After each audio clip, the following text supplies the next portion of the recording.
वंदे मातरम छात्रों, एक बार फिर स्वागत है आपका अपने YouTube channel NCERT smart network पर, जहां आज हम एक नया चैप्टर लेकर आए हैं। अपना नेक्स्ट चैप्टर है रासायनिक बलगतिकी या केमिकल काइनेटिक।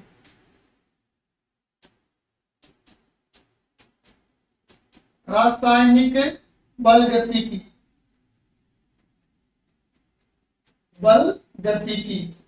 जिसको केमिकल काइनेटिक कहते हैं। केमिकल काइनेटिक, रासायनिक बलगतिकी या केमिकल काइनेटिक। तो बात करें रासायनिक बलगतिकी या केमिकल काइनेटिक की, तो ये काइनेटिक शब्द जो है वो ग्रीक भाषा का एक शब्द है। ग्रीक भाषा के शब्द काइनेसिस, काइनेसिस से लिया गया है ग्रीक भाषा के शब्द। और इस काइनेसिस का अर्थ होता है गति। काइनेसिस का अर्थ क्या होता है? गति। यानी इस शब्द के आधार पर बात करें केमिकल काइनेटिक की, तो हम कह सकते हैं रासायनिक अभिक्रियाओं की गति का अध्ययन। रासायनिक अभिक्रियाओं की गति का अध्ययन जो है वो किसमें किया जाता है? रासायनिक बलगतिकी या केमिकल काइनेटिक में। तो यहाँ आपको केवल नॉर्मल शब्द क्या ध्यान रखना है? काइनेटिक शब्द कहां से है? ग्रीक भाषा का एक शब्द है काइनेसिस। और इस काइनेसिस का अर्थ क्या होता है? गति शब्द से लिया गया है। मतलब रासायनिक बल गतिकी यानी किसी अभिक्रिया की गति का अध्ययन करना। यह तो इस शब्द के आधार पर। अब जो इस काइनेसिस से जो गति शब्द प्राप्त हुआ है, इस गति शब्द के आधार पर केमिकल काइनेटिक या रासायनिक बलगतिकी की हम क्या बनाते हैं? परिभाषा बनाते हैं। तो देखो इसकी परिभाषा अपने क्या हो जाएगी वो देख लेते हैं। तो रासायनिक बलगतिकी में अभिक्रिया की गति का अध्ययन करते हैं। अब किसी भी रासायनिक अभिक्रिया का जो अध्ययन करते हैं, जैसे ये आपके पास आर है और ये आर से पी बन रहा है, यानी रिएक्टेंट अभिकारक, रिएक्टेंट या अभिकारक। और अभिकारक से क्या बन रहा है? प्रोडक्ट या उत्पाद। अब जो अभिक्रिया का अध्ययन करना है, जैसे समझना मेरी बात, अगर आप कहीं बाइक लेके जा रहे हो और बाइक की स्पीड नोट करनी है, तब आप कैसे देखते हो कि आपने 1 घंटे में कितनी दूरी तय की है, फिर दूसरे घंटे में कितनी, और उन सब का आप पहले तो दूरी को माप लेते हो और फिर जो समय आपने लगाया है उसका भाग लगाते हो, तो औसत दूरी आपके समय आ जाता है। इसी प्रकार मान लो आप बाइक में पेट्रोल डालकर बाइक चला रहे हो और उसका एवरेज निकालते हो, तो आप क्या देखते हो? जैसे उसमें फिक्स पेट्रोल की मात्रा डाली, अब आप चेक करते हो कितने किलोमीटर चला है उसमें, और प्राप्त जो आपने मात्रा ली है पेट्रोल की, उसमें आपके द्वारा तय की गई दूरी किलोमीटर में भाग लोगे तो आपको उसका एवरेज मिल जाएगा। लेकिन किसी भी रासायनिक अभिक्रिया की अगर हम बात करें, तो रासायनिक अभिक्रिया में क्या होते हैं? अभिकारक, और अभिकारक से क्या बनता है? उत्पाद। यानी अभिकारक में बदलाव होकर और एक नया पदार्थ बनता है जिसे हम प्रोडक्ट या उत्पाद कहते हैं। तो यहाँ पर रासायनिक बलगतिकी यानी अभिक्रिया की गति का अध्ययन वो किसमें करेंगे कि अभिकारक से उत्पाद बनने में कितना समय लग रहा है, गति क्या है। अभिकारक से उत्पाद बनने की गति का अध्ययन। उसके अतिरिक्त इस रासायनिक बलगतिकी में एक तो हम अभिक्रिया की गति यानी वेग का अध्ययन करेंगे। दूसरी चीज, ये जो आपके रासायनिक अभिक्रिया है, इस अभिक्रिया की क्रियाविधि का भी अध्ययन करेंगे, क्योंकि किसी भी रासायनिक अभिक्रिया का वेग जो होता है वो क्रियाविधि पर भी क्या करता है? निर्भर करता है। और उसके अलावा अभिक्रिया को प्रभावित करने वाले कारकों का भी अध्ययन किया जाता है। प्रभावित करने वाले कारक, इन सभी का अध्ययन करेंगे। यानी कुल मिलाकर मैं कहूं केमिकल काइनेटिक या रासायनिक बलगतिकी, तो सीधा क्या कह सकते हैं? रसायन विज्ञान की एक ऐसी शाखा जिसके अंतर्गत किसी अभिक्रिया के वेग, अभिक्रिया की क्रियाविधि और वेग को प्रभावित करने वाले कारकों का अध्ययन किया जाता है, उस शाखा को क्या कहते हैं? रासायनिक बलगतिकी या केमिकल काइनेटिक कहते हैं। लिख लेते हैं परिभाषा।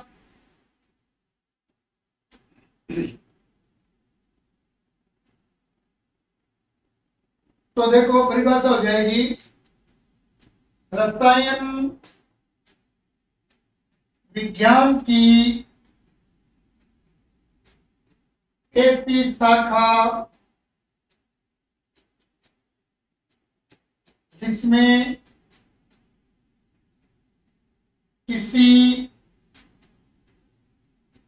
रासायनिक अभिक्रिया, किसी रासायनिक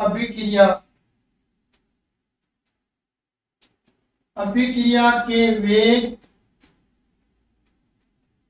कोमा अभिक्रिया की क्रियाविधि, अभिक्रिया की क्रियाविधि एवं अभिक्रिया वेग को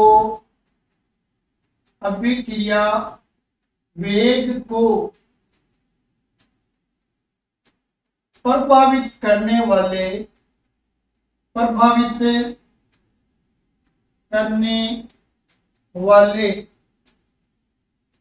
कारकों का अध्ययन किया जाता है, उससे रासायनिक बलगतिकी कहते हैं, उसे रासायनिक बलगतिकी कहते हैं या केमिकल काइनेटिक कहते हैं। स्क्रीनशॉट लो इसका।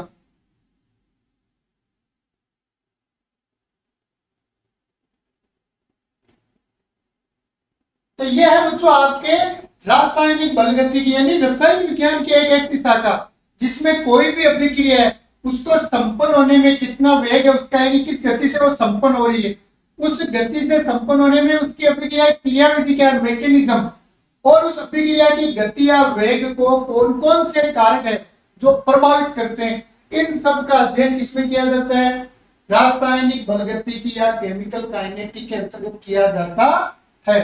ठीक है बच्चों, अब बात करते हैं बच्चों इसके आगे हम अब बात करते हैं अभिक्रिया वेग, अभिक्रिया वेग के आधार पर, अभिक्रिया वेग के आधार पर अभिक्रिया के प्रकार, अभिक्रिया के प्रकार। तो सबसे पहले बात करते हैं अभिक्रिया वेग की बात करेंगे। नॉर्मली वेग की बात क्या है कि किसी समयांतराल में अभिकारक से उत्पाद बनने की दर क्या है, या हम कह सकते हैं निश्चित समयांतराल में किसी अभिकारक से उत्पाद जो बन रहा है उसमें होने वाले परिवर्तन को ज्ञात करना। लेकिन इसके बारे में अध्ययन करेंगे। पहले बात करते हैं अभिक्रिया वेग के आधार पर अभिक्रिया के प्रकार। तो बच्चों अभिक्रिया वेग के आधार पर अभिक्रिया को 3 भागों में बांटते हैं। सबसे पहले लेते हैं तीव्र वेग वाली रिएक्शन यानी अभिक्रिया, या इनको कहते हैं बच्चों आयनिक अभिक्रियाएं, आयनिक रिएक्शन या तात्कालिक अभिक्रिया या रिएक्शन। अभिक्रिया वेग की बात करें और इस वेग के आधार पर रिएक्शन को 3 भागों में बांटा जाता है। एक तो होती है बच्चों तीव्र वेग वाली रिएक्शन यानी आपको फास्ट रिएक्शन। दूसरी होती है बच्चों आपके मध्यम वेग वाली अभिक्रियाएं और एक होती है अत्यंत धीमे वेग वाली अभिक्रियाएं। तो सबसे पहले बात करते हैं तीव्र वेग वाली रिएक्शन या आयनिक अभिक्रिया या तात्कालिक अभिक्रियाओं से अपना मतलब क्या है। तो बच्चों कोई भी रासायनिक अभिक्रिया है और अभिक्रिया को पूर्ण होने में जो समय लगता है वो समय कुछ क्षण मात्र का हो, अपने सेकंड से भी कम समय जो होता है। तो ऐसी रासायनिक अभिक्रिया जो कुछ क्षण में संपन्न हो जाती है, अर्थात जिनको पूर्ण होने में संपन्न होने में पलक झपकने से भी कम समय लगता हो, उन अभिक्रियाओं को बच्चों तीव्र वेग वाली रिएक्शन या फास्ट रिएक्शन अर्थात आयनिक अभिक्रिया या तात्कालिक अभिक्रियाएं कहते हैं। बच्चों देखो नाम से पता चल रहा है आयनिक अभिक्रियाएं, मतलब एग्जाम्पल में आपको फास्ट रिएक्शन कौन सी होती है, तो कोई भी आयनिक अभिक्रिया ले लो आप, सभी आयनिक अभिक्रियाएं बहुत तीव्र गति से होती है, यानी इन अभिक्रियाओं को पूर्ण होने में लगने वाला समय क्या होता है, क्षण मात्र, और क्षण क्या होता है, सेकंड से छोटी इकाई। अपनी जो ये पलक झपकने में जो समय लगता है उस समय में तो ये अभिक्रियाएं क्या हो जाती है, पूर्ण हो जाती है। एग्जाम्पल सभी आयनिक अभिक्रियाएं, और बच्चों इन अभिक्रियाओं का अध्ययन भी हम रासायनिक बलगतिकी में नहीं करते, कारण क्योंकि इनको संपन्न होने में क्षण मात्र का समय लग रहा है, तो इनको नोट करना या कह सकते हैं ऐसे उपकरण अपने पास अवेलेबल नहीं है जो इनकी दर का अध्ययन कर सके।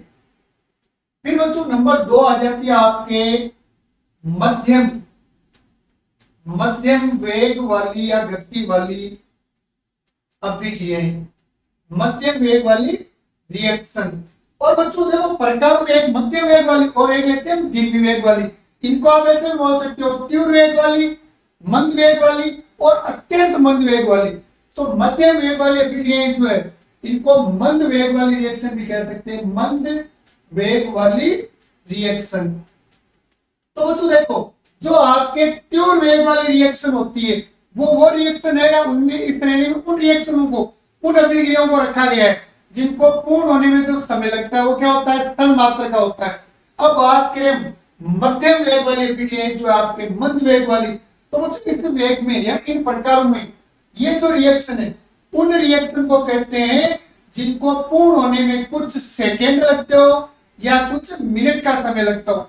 ऐसी रासायनिक अभिक्रियाएं जो कुछ सेकेंड या कुछ मिनटों में पूर्ण हो जाती है उन अभिक्रियाओं को क्या कहते हैं, मध्यम वेग वाली अभिक्रिया या मंद वेग वाली अभिक्रियाएं कहते हैं। एग्जाम्पल के लिए एस्टर का जल अपघटन, एस्टर का जल अपघटन। बच्चों एस्टर का अम्लीय जल अपघटन किया जाए तो जल अपघटन जो होता है यह आपके मध्यम वेग वाली अभिक्रिया, इसमें कुछ मिनट या कुछ सेकंड का समय लगता है। इसके अलावा इक्सु शर्करा या सुक्रोज बोल सकते हो, इक्सु शर्करा या सुक्रोज, इक्सु शर्करा या कह सकते हो आप सुक्रोज का जल अपघटन, सुक्रोज का जल अपघटन। ये बच्चों आपके मध्यम वेग के अंतर्गत आती है। ये वो रिएक्शन है जिन रिएक्शन को पूर्ण होने में लगने वाला समय कुछ सेकेंड या कुछ मिनट का होता है।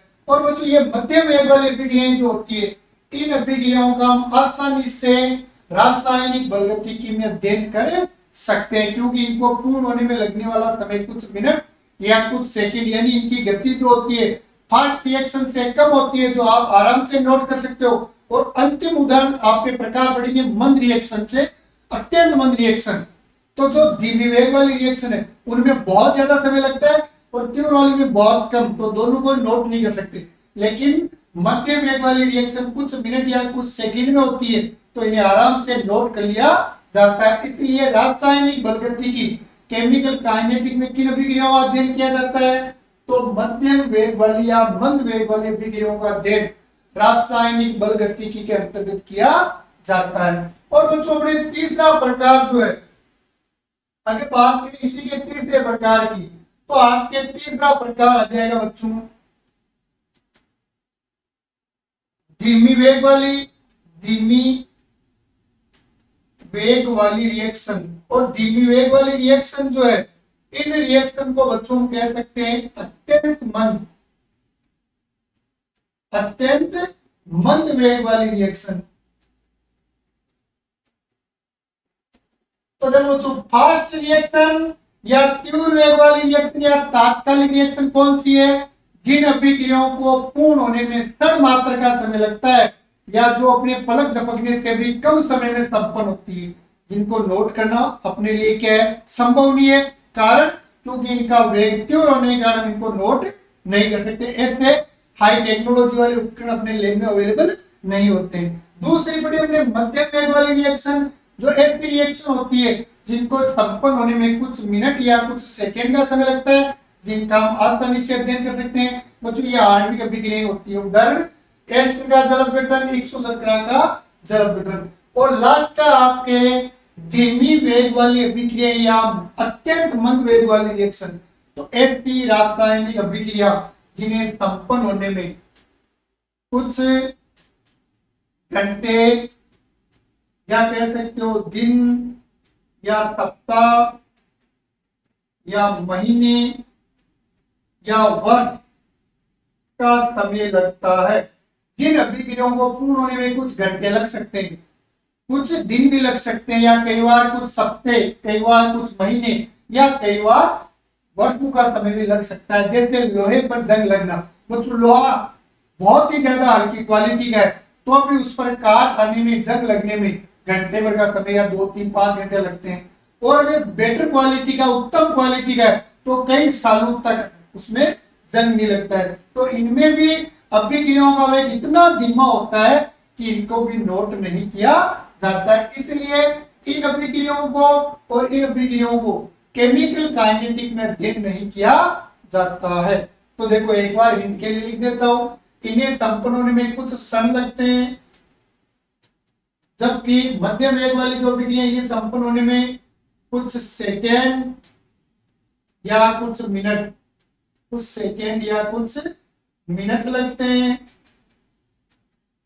जबकि अत्यंत धीमी अभिक्रियाएं जो होती है, अत्यंत मंद वेग वाली, उन्हें कुछ घंटे, कुछ दिन, सप्ताह, महीने या वर्ष का समय लगता है। जैसे लोहे पर जंग लगना, लोहे पर जंग लगना। इसके अलावा सोने व चांदी जो होते हैं उनका काला पड़ना, तांबे या पीतल जो होता है उनका हरा होना, या फिर देखो आप हाइड्रोजन की क्रिया अगर आप ऑक्सीजन से करवाते हो और उपस्थिति में कोई उत्प्रेरक मिलोगे, तो इस अभिक्रिया में ये जल जो है ये बनने में बहुत ही ज्यादा समय लगेगा, कई बार वर्षों का समय लग जाता है जब तक उत्प्रेरक मिलोगे। तो यह आपके धीमी वेग वाली या अत्यंत मंद वेग वाली अभिक्रिया होती है। एक बार हल्का सा स्क्रीनशॉट ले लो इसका भी।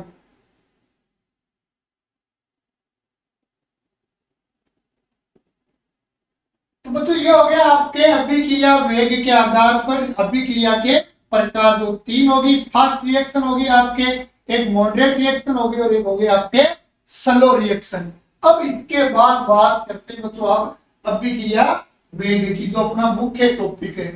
अभिक्रिया का वेग, अभिक्रिया वेग, या इसको अभिक्रिया की दर, रेट ऑफ रिएक्शन भी कह सकते हो, रेट ऑफ रिएक्शन।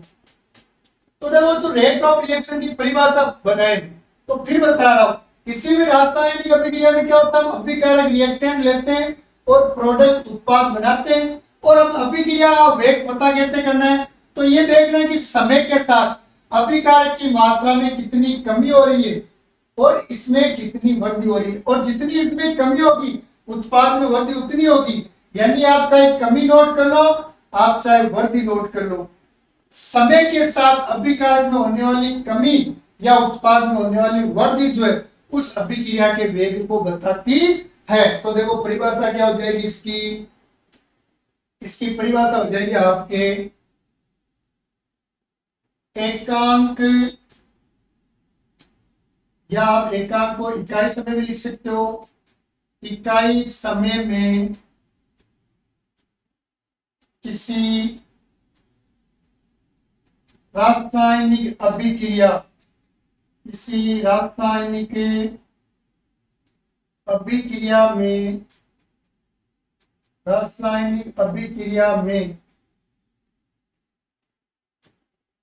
अभिकारकों, अभिकारकों या उत्पादों, अभिकारकों या उत्पादों की सांद्रता में होने वाले परिवर्तन को, होने वाले परिवर्तन को अभिक्रिया का वेग कहते हैं, या अभिक्रिया वेग कहते हैं, अभिक्रिया वेग कहते हैं। यानी कोई भी रासायनिक अभिक्रिया है, उस अभिक्रिया में अभिकारक की सांद्रता में कितना परिवर्तन हो रहा है या उत्पाद की सांद्रता में कितना परिवर्तन हो रहा है, वो भी एकांक समय में। तो जो परिवर्तन है वो अभिक्रिया के वेग को रिप्रेजेंट करता है या दर्शाता है। तो सूत्र क्या बन जाएगा, अभिक्रिया वेग, rate of reaction is equal हो जाएगा आपके अभिकारकों, अभिकारकों या उत्पादों, उत्पादों की सांद्रता में परिवर्तन, सांद्रता में परिवर्तन, बट्टे में आ जाएगा परिवर्तन में लगा समय, बट्टा परिवर्तन में लगा समय। ये बच्चों आपके किसी रासायनिक अभिक्रिया का वेग होता है। एक बार इसका भी स्क्रीनशॉट लो आप।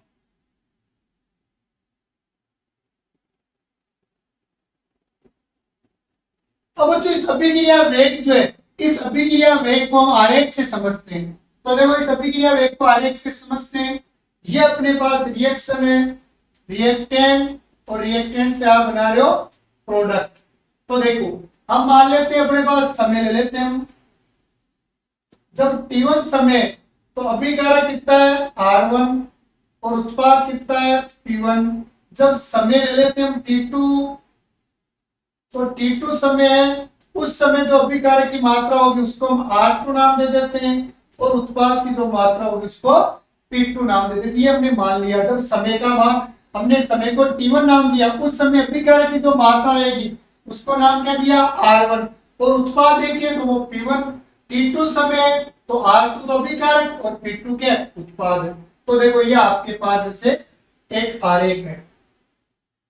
ये आरेख ले लेते हैं हम, एक तरफ लिख लेते हैं अभिकारक, अभिकारक, और एक तरफ लिख लेते हैं हम समय। ये दो अक्षों पर ले लिया हमने, एक अक्ष पर तो ले लिया हमने टाइम और एक अक्ष पर ले लिया हमने रिएक्टेंट R और ये T समय। ये अक्ष ले लेते हैं, ये ले लेते हैं y अक्ष। अब जो समय के साथ अभिकारक की मात्रा घटेगी, ये देखो मूल बिंदु जिसे हम 0 से इंडिकेट करते हैं, जब समय 0 है उस समय अभिक्रिया में अभिकारक जो उसको दे देता हूं मैं R नोड। देखो T1 समय पर R1 है, लेकिन जब समय कितना है T बराबर 0 समय, उस समय R क्या होगा R0। उस समय R क्या R0। यानी प्रारंभ में जब आपने अभिक्रिया में समय T का मान 0 रखा है, उस समय अभिकारक की मात्रा कितनी है वो है आपके R नोड R0। अब समय के साथ ये तो कमी होगी, अभिकारक तो घटेगा, चाहे संयोजन हो, चाहे वियोजन हो, चाहे विस्थापन हो, चाहे द्विविस्थापन हो, कोई सा भी रासायनिक प्रक्रम हो, अभिकारक तो हमेशा घटता ही है। तो देखो ये आरेख कुछ इस प्रकार बनेगा अपने ये। अब इस आरेख से देखो हम देखते हैं, सबसे पहले ये देख लेते हैं यहाँ जब T1 समय, उस समय अभिकारक की मात्रा ये इतनी है R1। फिर वापस एक निश्चित समय अंतराल लेते हैं, ये लिया हमने समय लिया T2, तो ये हो गया आपके R2। तो देखो यहां पर ये जो आ रहा है यहां से लेकर और यहां तक ये अंतर किसमें आ रहा है R में, यानी डेल R, और यहां से लेकर यहां जो अंतर आ रहा है वो किसमें आ रहा है T में, यानी डेल T। और इसी आरेख को अगर मैं उत्पादों के सापेक्ष बनाऊं तो देखो ये आपका अक्ष ले लेता हूं, ये ले लेते हैं y अक्ष, या प्रोडक्ट या उत्पाद ले लेते हैं और यहां ले लेते हैं वो समय T। बच्चों वापस वही, जब रासायनिक अभिक्रिया होगी तो समय के साथ उत्पाद की मात्रा बढ़नी है और अभिकारक की मात्रा घटती है। तो ये देखो आपके मूल बिंदु 0 है, प्रोडक्ट क्या रहेगा जब T बराबर 0 है उस समय P बराबर क्या होगा P नोट P0, उत्पाद बनेगा नहीं। अब जैसे जैसे समय बढ़ेगा तो अभिक्रिया प्रोसीड करेगी और आपके ये बनेगा इस प्रकार। तो देखो T1 समय ये रहा अपने पास, तो T1 समय पर जो उत्पाद बना उसको हमने नाम दे दिया P1। फिर निश्चित समय अंतराल, जितना अंतराल यहाँ का उतना अंतराल यहाँ ले लेते हैं, ये T2 समय, और इस T2 समय पर आपके जो उत्पाद बना उसको नाम दे दिया P2। तो देखो उत्पादों की सांद्रता में परिवर्तन कितना आया कि इतना आया अपने पास अंतर, तो ये डेल P, ये तो हो गया उत्पाद में, और ये आपके अंतर किसमें आ गया समय में। और अपना देखो, और वेग का सूत्र क्या था, अभिकारक या उत्पादों की सांद्रता में परिवर्तन, तो अभिकारक में तो R2 माइनस R1 हो जाएगा और समय T2 माइनस T1, और उत्पाद के लिए लिखूं मैं तो वेग बराबर P2 माइनस क्या आ जाएगा T1 आ जाएगा और T2 माइनस T1। देखो अभिकारकों में जो अंतर आ रहा है उसको हमने नाम दे दिया डेल R अपॉन समय में अंतर को डेल T। अब इसमें एक चीज देखो, अभिकारक की मात्रा घटी है, यानी R1 से R2 का मान कम है और कम वैल्यू में से अधिक वैल्यू को घटाएंगे तो मान आपको किसमें प्राप्त होगा, माइनस में। और यहाँ जो ये नेगेटिव का साइन आ रहा है, ये केवल ये दर्शा रहा है कि समय के साथ अभिकारकों की मात्रा घटती है। और यहाँ क्या लिखूं मैं, वेग is equal del P upon del T, ये लिख सकते हैं। और देखो P2 का मान P1 से ज्यादा है तो ये मान प्लस, यानी समय के साथ अभिक्रिया में उत्पाद तो बढ़ेगा और अभिकारक घटता है। यह आपके नॉर्मल जो अपने अभिक्रिया वेग है उसको समझाया। यही आरेख औसत वेग में भी काम में लेंगे। कैसे, देखो वेग में ही पहले एक बार हल्का सा इसको देख लिया, ये था आपके देखो अभिक्रिया वेग, अभिकारक या उत्पादों की सांद्रता में परिवर्तन बटा परिवर्तन में लगा समय। ये इस प्रकार अभिकारकों में परिवर्तन और उत्पादों में परिवर्तन हो रहा है और ये इनमें क्या लग रहा है, समय लग रहा है। तो यह होता है जो किसी रासायनिक अभिक्रिया का वेग। ठीक है, अब बात कर लेते हैं इस अभिक्रिया वेग के प्रकारों में। तो अभिक्रिया वेग के प्रकार, अभिक्रिया वेग के प्रकार, तो जो अभिक्रिया वेग के प्रकार जो है उनकी बात करें। पहले पढ़े थे अभिक्रिया के प्रकार, अब पढ़ रहे हम अभिक्रिया वेग के प्रकार, यानी टाइप्स के किसके पढ़ रहे हैं, रेट के टाइप्स पढ़ रहे हैं। तो अभिक्रिया वेग 3 प्रकार का होता है बच्चों आपके। एक होता है आपके प्रारंभिक वेग, प्रारंभिक वेग। दूसरा होता है बच्चों आपके औसत वेग, एवरेज। और एक होता है बच्चों आपके तात्क्षणिक वेग, तात्क्षणिक वेग, जिसको आप तात्कालिक वेग भी कह सकते हैं। देखो बच्चों, वेग बराबर हमने क्या लिखा था, हमने वेग बराबर लिखा था डेल आर बट्टा डेल टी या del P upon del T, यानी लैंग्वेज के आधार पर देखें तो अभिकारक या उत्पादों की सांद्रता में परिवर्तन किसके सापेक्ष, समय के सापेक्ष। तो यहाँ पर देखो प्रारंभिक वेग की बात कर ले, आज केवल प्रारंभिक वेग ही पढ़ेंगे हम, बाकी दोनों वेग कल पढ़ेंगे। तो बात करें बच्चों प्रारंभिक वेग क्या है, तो जब समय t बराबर 0, जब समय t बराबर क्या हो, 0, किसी भी रासायनिक अभिक्रिया में समय कितना हो, 0, उस समय अभिकारकों या उत्पादों की सांद्रता में जो परिवर्तन होता है उस परिवर्तन को क्या कहते हैं, प्रारंभिक वेग कहते हैं। तो जब समय t बराबर 0 हो या होता है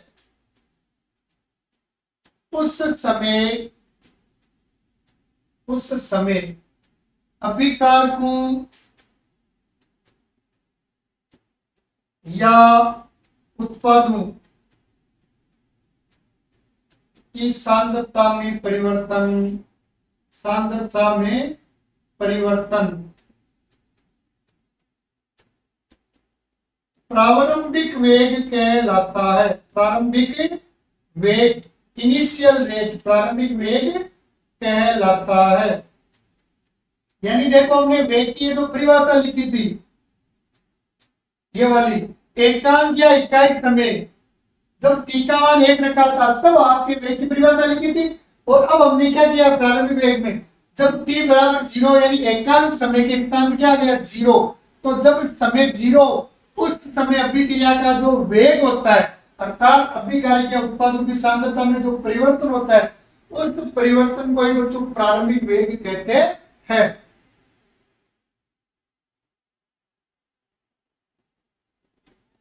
ले लिया होगा इसका स्क्रीनशॉट।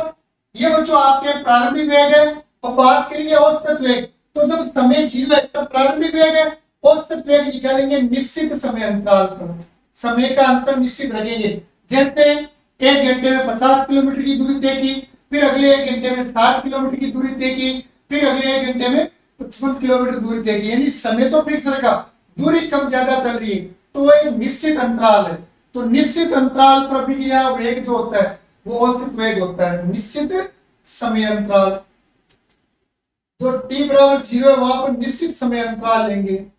और तात्क्षणिक वेग या तात्कालिक वेग क्या होता है, जब समय में अंतर क्या हो, बहुत कम। जैसे मैंने आपको पूछ लिया, बच्चों लिख लिया या स्क्रीनशॉट ले लिया, तुरंत बोल दिया, वापस स्क्रीनशॉट ले लिया, तो दोनों बातों के मध्य अगर समय बहुत कम है तो वो आपके तात्क्षणिक वेग है। और निश्चित समय अंतराल है तो वो औसत जगह, इन दोनों के बारे में बात करेंगे हम अपनी नेक्स्ट क्लास में। ठीक है, क्लासों को रेगुलर देखो, नोट्स बनाओ, नियमित आपको इनको कंप्लीट देखना है ताकि ये आपके अच्छी तरीके से समझ में आए। जय हिंद, वंदे मातरम।